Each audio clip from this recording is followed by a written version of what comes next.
Oi pessoal, boa noite, como vocês pediram.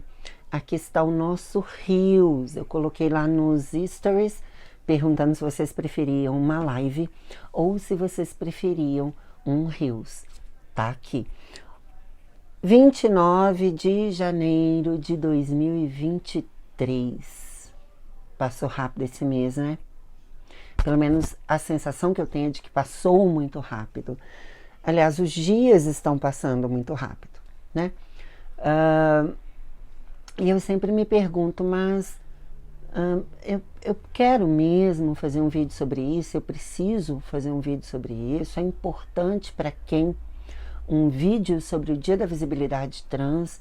Vale a gente lembrar que o primeiro ato voltado, né, e que nos leva a repetir essa data todos os anos foi em 29 de janeiro de 2014, pela ANTRA, que é a Associação Nacional de Travestis e Transsexuais, e que inclusive, merecem todos os nossos aplausos e nossas considerações, porque eles têm feito uma atuação ímpar, sabe?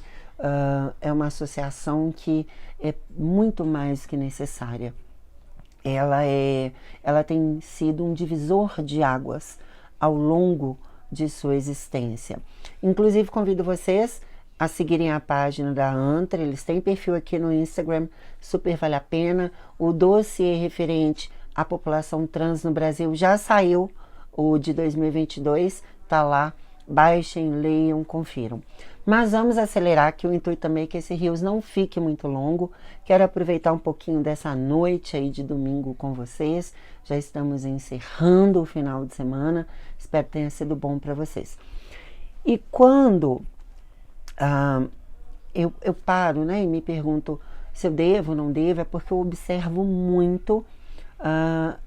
E hoje, né, esse é um dos motivos que temos para comemorar no Dia da Visibilidade Trans. Hoje nós temos diversas pessoas, diversos influencers, diversos profissionais das mais diversas áreas falando a respeito disso. Então eu fui acompanhando um, acompanhando o outro, e não quero que fique uma coisa repetitiva. Inclusive eu tenho aparecido tão pouco aqui no Instagram, eu queria que fosse mais esse momento de troca nossa.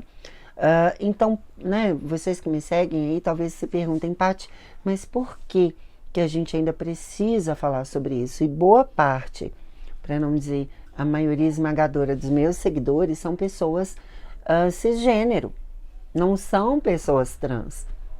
E quando eu faço esse vídeo, é com a expectativa de que ele reverbere, que vocês consigam compreender o que está sendo dito e compartilhar o que está sendo dito, né? Então, tem para nós, pessoas trans, e não vou falar hoje de LGBTQIA+, tá? Não vou falar a definição da sigla, nada disso. Eu vou falar sobre a visibilidade trans. E para nós, pessoas trans, é óbvio tudo o que eu vou dizer, né? É óbvio tudo o que já foi dito. É óbvio, em partes, o que a ANTRA traz nos dossiês. Mas para vocês que não são pessoas trans, ou para vocês que até mesmo são pessoas trans, que não estão tão conectadas assim com todo o conteúdo, todo o conhecimento que é produzido, vai aí um pouquinho das informações. Temos sim muito o que comemorar. Muito, muito, muito. Mas se a gente comparar com os anos 70, anos 80, né, em que ser uma pessoa trans, você era uma pessoa criminosa. Hoje, nós não somos diante da lei criminosas por existirmos, mas somos tratadas e julgadas e consideradas por parte significativa da nossa sociedade como marginais, né?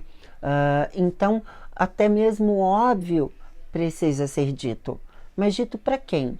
Eu acredito que para quem não é trans, né? Eu convivo aí com diversas pessoas, minhas amigas, amigos, colegas de trabalho, outros profissionais, que sempre me perguntam, Paty, qual que é a diferença de trans e travesti? Paty, como que eu trato uma pessoa trans? Tipo, eu posso perguntar o nome social dela?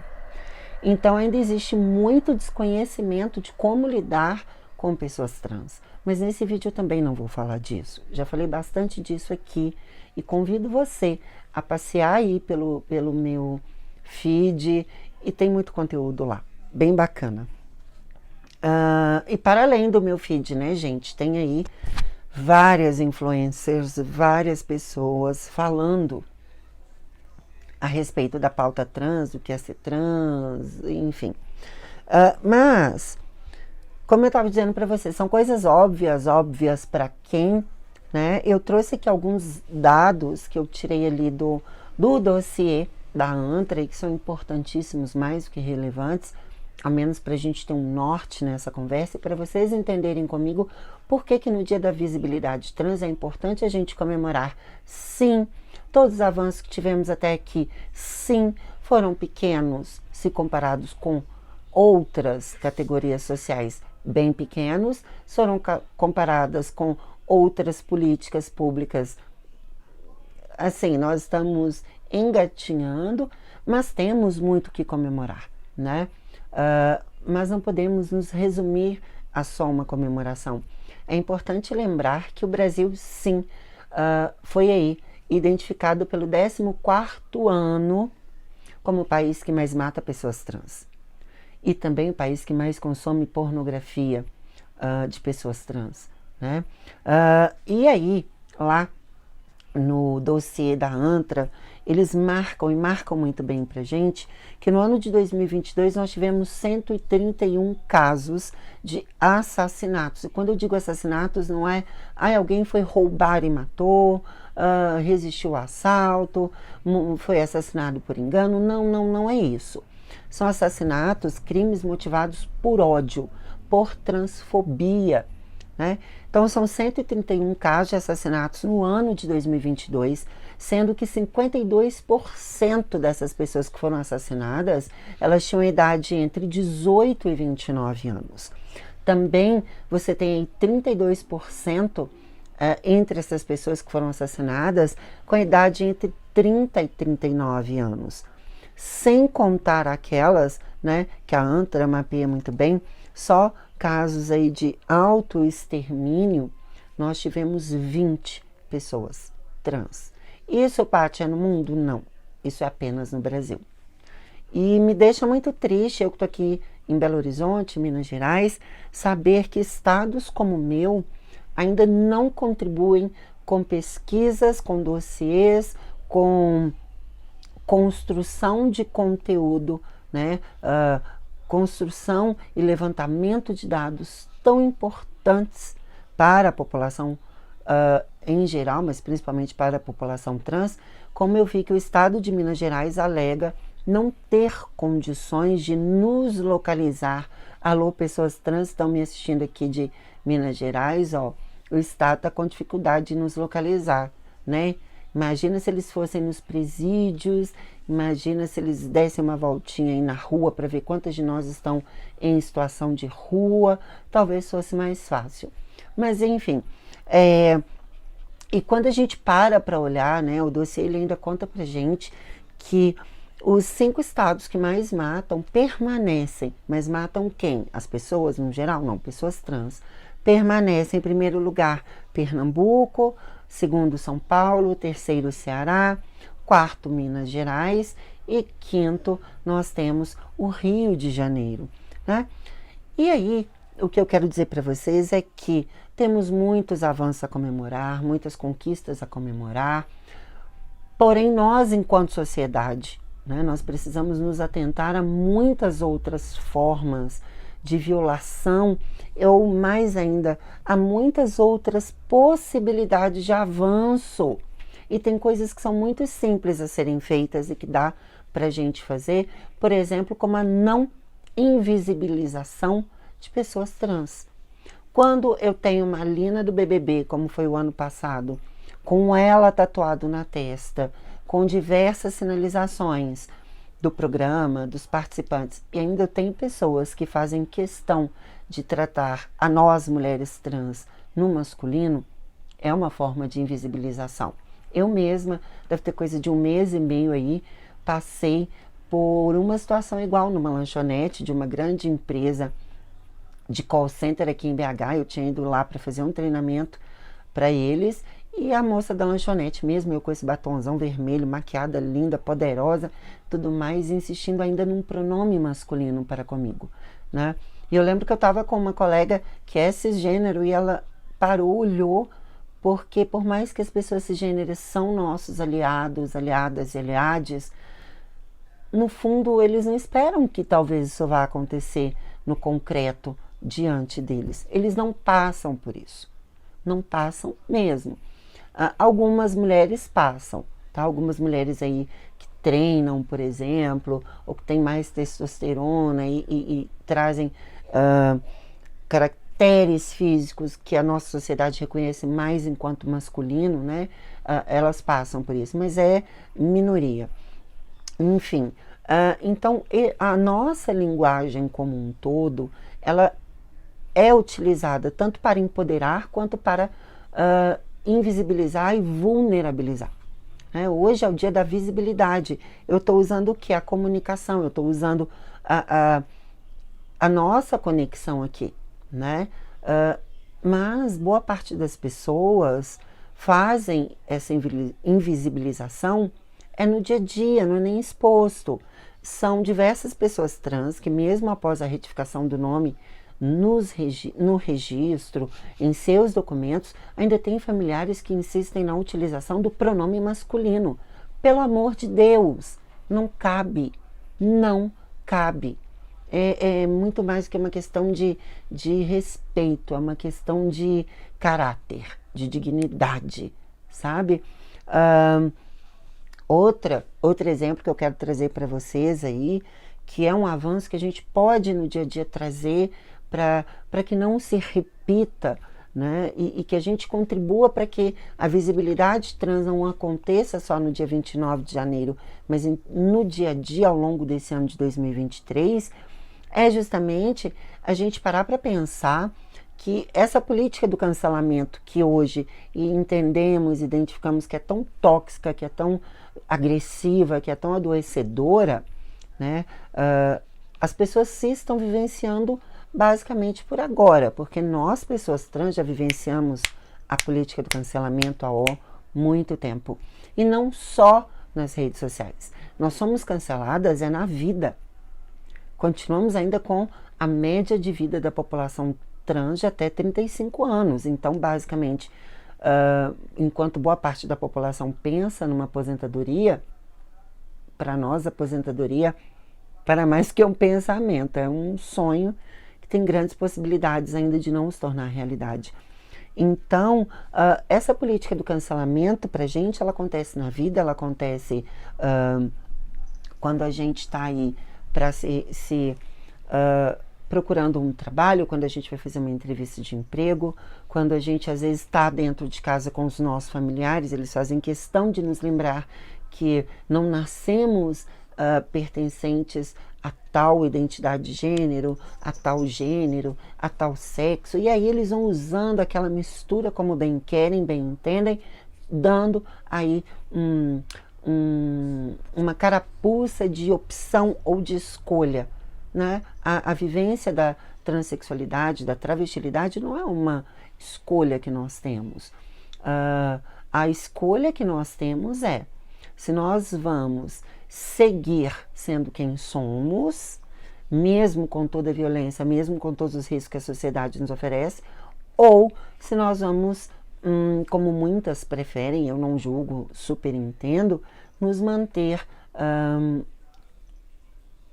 como é que eu posso dizer? Não é fora da bolha, não é isoladas, mas nos mantermos mais resguardadas, né? Não só nós tememos, mas as nossas famílias também temem. Isso quando não são as nossas famílias aquelas primeiras pessoas a nos violentarem. Outra coisa, falando aí de linguagem, falando de cancelamento, é importante lembrar que o nosso país, ele parece ser o país do silêncio. Temos por hábito esquecermos as coisas muito rápido. Então, uma notícia recente de uma mulher trans, recente, eu coloquei há 2 meses, que foi espancada brutalmente. Não, ela não estava se prostituindo, não, ela não estava vendendo drogas, ela estava saindo do trabalho.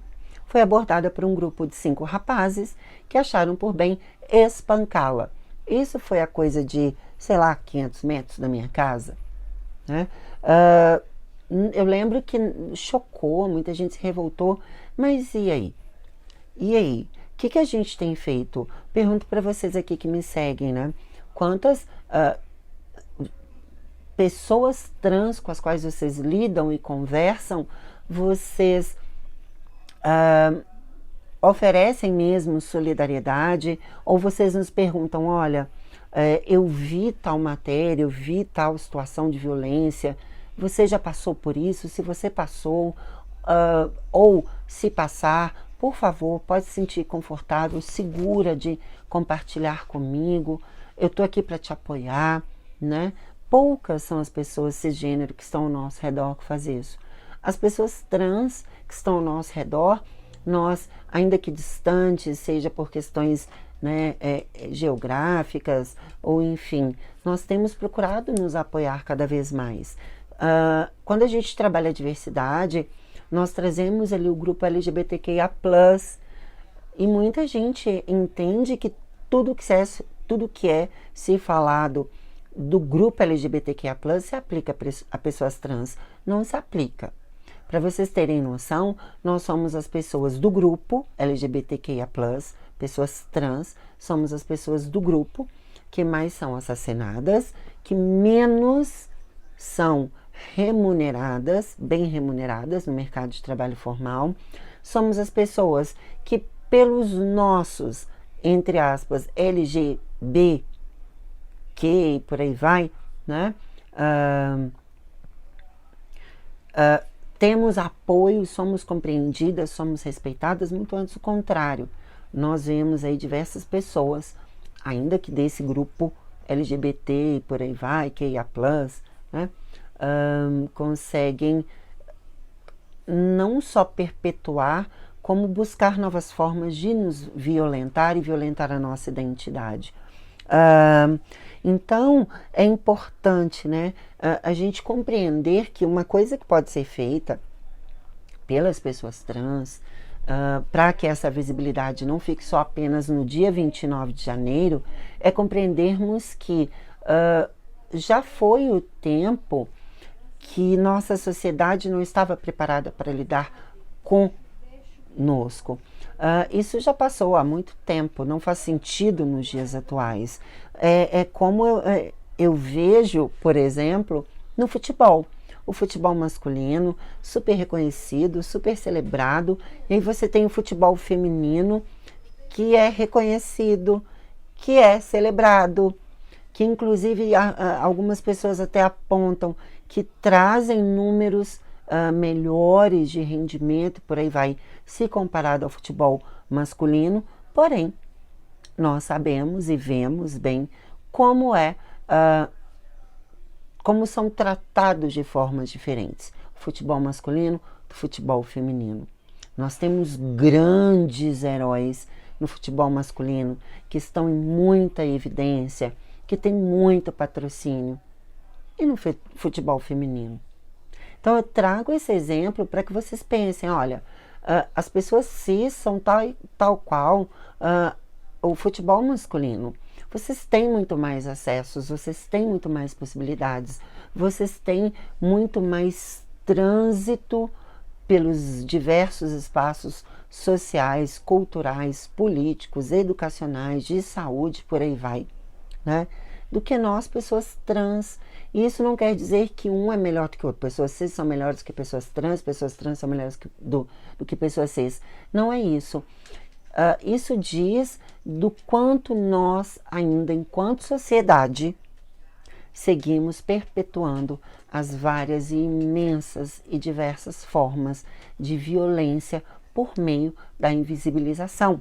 Vale lembrar que aquilo que nos machuca, aquilo que nos violenta e que nós nos calamos, só é alimentado a prosseguir e cada vez mais com uma forma de violência mais cruel, com um alcance de destruição muito maior.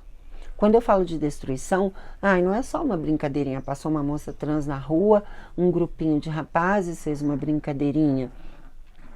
Não é isso, essa violência, ela segue conosco depois dessa brincadeirinha. Isso quando não somos agredidas fisicamente, como foi o caso que eu relatei há pouco. Outro dia eu estava no clube que eu frequento, e olhem só para vocês verem que engraçado. Chegou um rapaz, começou a trocar ideia comigo.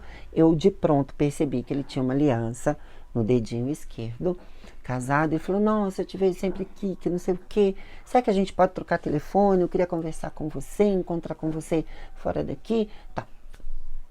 Falei, vamos ver, vamos pensar isso com calma. Depois a gente conversa sobre isso. Passado um período, veio a família dele.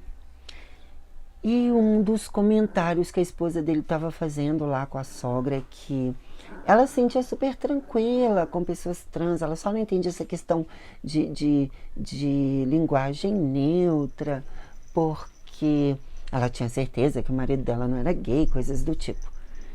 Juro para vocês, me deu uma vontade de ir lá e falar com ela assim, então, deixa eu te contar uma história, né? Por quê? Porque a nossa sociedade, ela ainda entende que põe tudo no mesmo pacote, põe tudo no mesmo balaio, é tudo a mesma coisa. É só para encher linguiça, não tem diferença. Eu ouço pessoas cisgênero dizendo para mim, não, Paty, não tem discriminação contra pessoas trans. Tá bom. E não só isso, né? Hoje a gente tem aí, enquanto desafios, acesso à saúde integral, saúde mental, políticas públicas, educação, segurança, empregabilidade. E aproveitando que a gente está no mês de janeiro, e eu prometo que eu vou tentar fazer um vídeo sobre o Janeiro Branco. Mas é importante a gente pensar que com a pandemia, a OMS já declarou que 25% da população mundial, 25% não, né?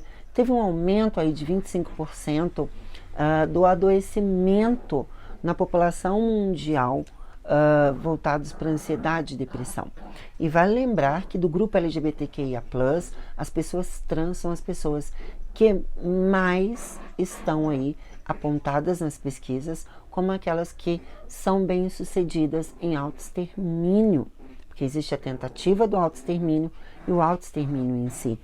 Então, quando a gente diz isso, a gente está dizendo de que todos os dias, uma forma da gente visibilizar pessoas trans é nós nos preocuparmos, sim, com as brincadeiras que fazemos, com os comentários que fazemos, com as perguntas que fazemos, com o tanto que invadimos a vida de pessoas trans apenas por curiosidade.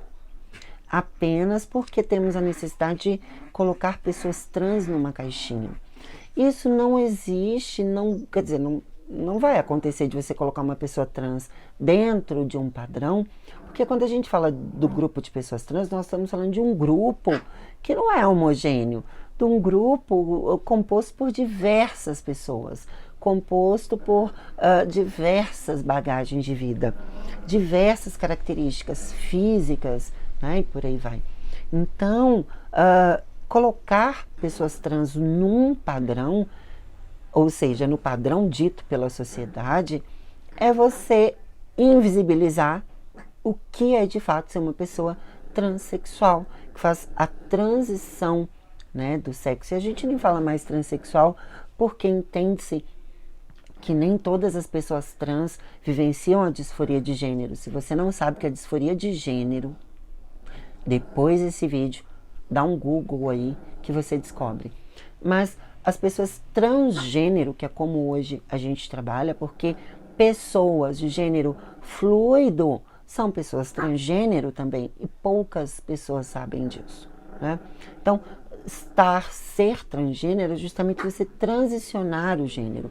Nós estamos falando de identidade de gênero, nós estamos falando de performance social, não a performance que a drag queen faz numa casa noturna, mas uma performance que ela é 24 horas ao longo de toda a vida dessa pessoa trans. Eu fiz um rascunho aqui para eu não esquecer de nada, porque esse vídeo, a intenção é que ele durasse 5 minutos. Então, cabe a gente pensar aí, né?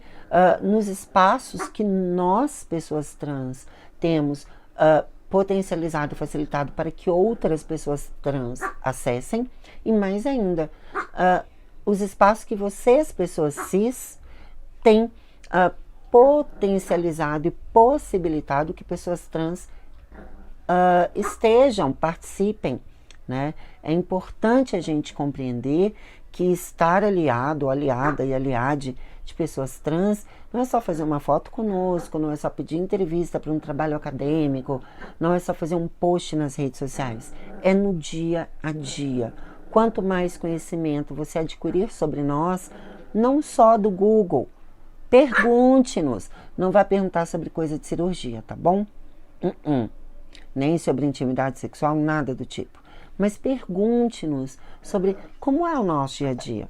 Ou mais ainda, estejam conosco no nosso dia a dia. Desculpa eu perder o foco. É que eu tô com uma criança que não é trans, mas é hiperativíssima, né? Então, assim, estejam conosco, conversem conosco à medida que nós dermos esse espaço, porque também ninguém está perguntando para uma pessoa cisgênero, como é ser cisgênero? Como é ser uma pessoa cisgênero? A gente não pergunta isso para vocês. Mas, diante de tantas possibilidades, cabe vocês perguntarem, olha, como eu posso potencializar a visibilidade trans ao longo de todo o ano de 2023? Tenho certeza que saberemos responder para vocês, né? Então, quando a gente fala aí, eu quero resgatar um pouquinho mais da questão da saúde mental de pessoas trans. Vale lembrar, nós temos aí pessoas trans com 14 anos sendo expulsas de casa. O nosso nível de estresse, ele tende a ser maior do que o de uma pessoa cisgênero. Por quê? Porque a gente se sente insegura em todos os ambientes e espaços. Uma pessoa cis deu vontade de ir ao banheiro, simplesmente vai. Uma pessoa trans, não. Uma pessoa trans, ela observa, ela vê se uma outra pessoa trans vai, ela vê se o lugar é um lugar que ela se sente segura ou seguro, né? Na questão de relacionamento afetivo, sexual também.